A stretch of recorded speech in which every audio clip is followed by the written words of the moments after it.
Tere lapsed! Sättige ennast nüüd mõnusasti sisse, sest nüüd on laste jutuaeg. Tänane lugu on ühest poisist, kelle nimi oli Sass. Sass oli tore ja vahva poiss, kes seadis oma sammud maale.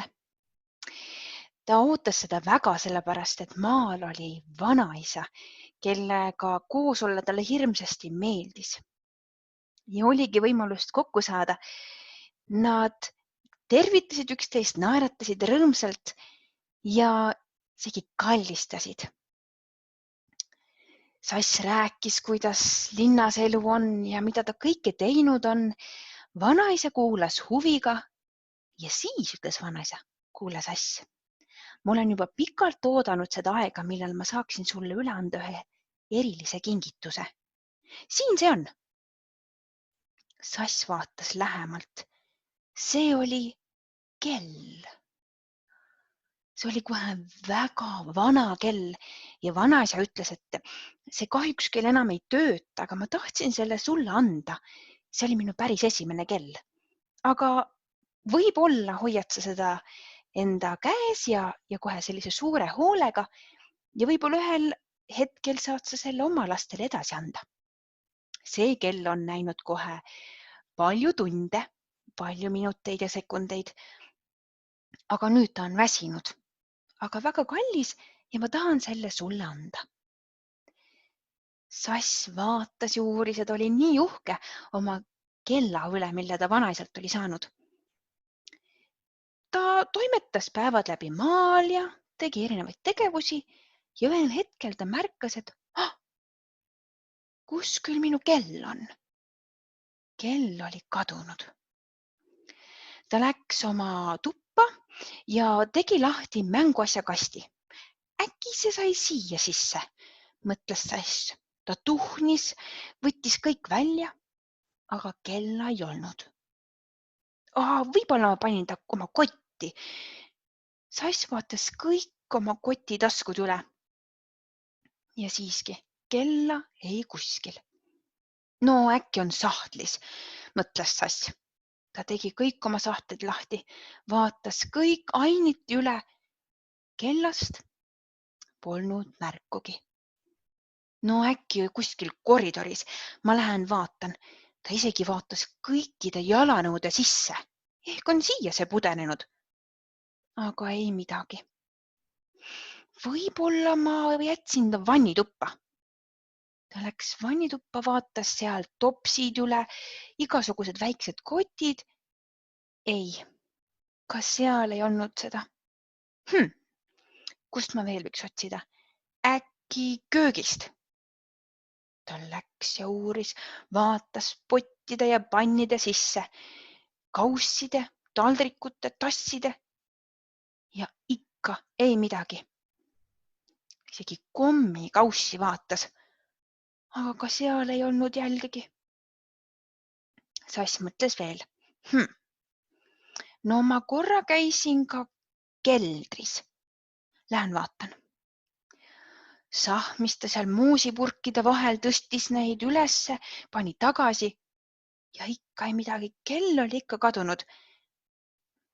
Tal tuli meelde, et kui nad varem olid märganud seina sees ühte auku, siis nad olid joonistanud sinna ukse, et see on justkui nagu väikeste hiirte kodu. Ta viskas ennast põlvil ja vaatas augu sisse, et äkki hiired on selle enda juurde võtnud. Aga ei, seal ka kella ei olnud. Sass oli kohe äärmiselt õnnetu ja ta läks vanaisa juurde. Vanaisa, mul on suur mure. See kell, mis sa mulle andsid. No vaata, sellega juhtus nii, et ma täpselt ei tea, kus see on. See on kadunud. Vanaisa mõtles, et no jah, vahest asjad kaovad ära, jah. Ega me ju meelega ei kaota. Aga mida sa teha võid, on see, et sa võid paluda, et äkki taevaisa aitab sul meenutada. Taevaisa kuuleb ju kõiki palveid ja ehk ta täidab sinu selle palve ka. Nii siis Sass leidis vaikse nurga, ütles taevaisa, sa näed, et vanaisa kinkis mulle selle ilusa ja väga vana ja väärtusliku kella ja mina suutsin selle ära kaotada. Kas aitaksid mul selle palun üles otsida?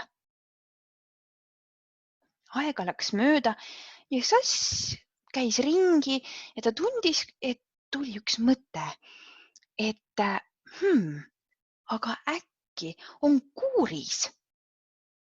Äkki see on see, et taevaisa annab mulle märku, et nüüd mine vaata kuuri. Ta võttis võtme ja läks vaatas tööriistakasti. Seal ei olnud kella. Aga nüüd on mul tunne, et ma peaks igaks juhuks oma lemmikkivi juurde minema. Äkki poetasin selle sinna kogemata. Või libises mul taskusse välja, aga kivi juures ka ei olnud. No, taevaisa, palun aita, et mul see kell üles leida. Siis tal tuli tunne, aga äkki puu juures. No, seal aeg-ajalt ma käin istumas. Kui on väga päikseline ilm, siis seal on hea varjuline olla, aga puu juures ka ei olnud. No aga tiigi juures, seal vahest meeldib talle konni vaadata, aga kellast ei kippu ja kõppu.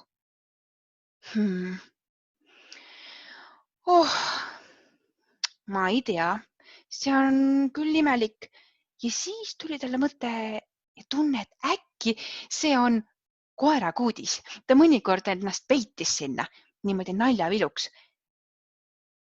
Koera nimi oli Pähkel ja Pähkliga koos nad seal sees ka istusid. Ta ronis kuuti, aga ei midagi. No aga äkki minu salapaigas. Ta võttis oma kaardi, käis, vaatas oma väga salajases paigas ära, aga ka seal kella ei olnud. Sass oli pettunud ja ta läks vanaisa juurde, ütles, vanaisa, taevaisa küll mind nüüd ei aidanud. Näed, palvetasin küll, aga ei saanud kella kätte. Vanaisa pani seepeale käe Sassi õla peale, ütles, et kuule, Sass, tead, alati ei lähe kõik nii, nagu meie soovime. Ja isegi siis, kui me palvetame taevaisa poole ja midagi soovime, siis võib juhtuda, et see läheb täide, aga võib juhtuda ka, et ei lähe. Aga see ei tähenda seda, et taevaisa palveid ei kuuleks ja et ta ei hooliks. Kindlasti ka praegu taevaisa sooviks, et ta saaks aidata, aga hetkel võib-olla on nii just kõige parem. Nii et ära unusta, taevaisa kuuleb alati ja temal on plaan. Ja võib-olla ei lähegi kõik nii, nagu meie hetkel tahame või palume. Aga tema kuuleb alati.